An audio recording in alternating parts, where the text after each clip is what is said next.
안녕하세요. 로젠탈TV입니다. 정부가 지난 2019년에 발표한 12.16 부동산 대책의 후속 절차가 대부분 마무리되면서 규제의 체감 강도가 한층 더 높아질 것으로 전망됩니다. 오는 21일 국토교통부에 부동산 시장 불법행위 대응반이 신설되고 집값 단합 및 허위 계약 시 형사 처벌 대상이 됩니다. 부동산 실거래 신고 기한도 60일에서 30일로 변경되었습니다.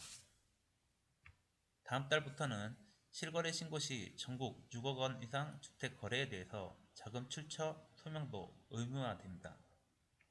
부동산 거래 신고 등에 관한 법률 개정안이 오늘 21일부터 시행되며, 이에 따라 오늘 21일부터는 부동산의 매매 계약 등을 체결한 경우 계약 체결일로부터 30일 이내 시군구청에 신고해야 합니다.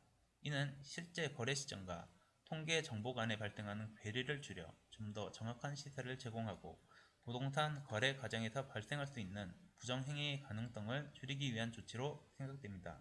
또한 부동산 거래를 신고한 이후 거래 계약이 무효 또는 취소가 된 경우에도 이 사실을 확정된 날로부터 30일 이내에 신고해야 합니다. 이는 부동산 거래 가격을 올리기 위해 체결되지 않은 계약을 실제 계약한 것처럼 신고하는 이른바 자전 거래를 막기 위한 것입니다. 국토교통부에 따르면 오는 21일부터 부동산 거래 신고 등에 관한 법률 개정안이 시행되면서 부동산 시장 불법행위 대응반이 이번 주말을 기점으로 본격 시장 감시 활동에 투입될 예정입니다.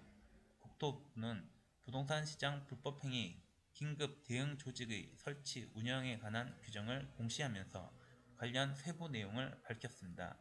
대응반은 국토부 제1차관 산하 조직으로 토지정책관이 반장을 맡고 실무를 담당하기 위해 꾸려진 조사 총괄 과장의 서기관급 인사가 발령되었습니다.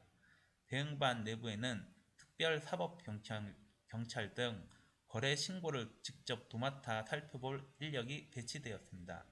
대응반은 주변 시세보다 낮거나 높게 신고 거래한 업다운 계약, 미성년자 거래 등 편법 증여가 의심되는 거래를 비롯해 불법 전매, 청약 통장 거래 등 부동산 불법 행위에 대해 전문적으로 수사에 나설 예정입니다.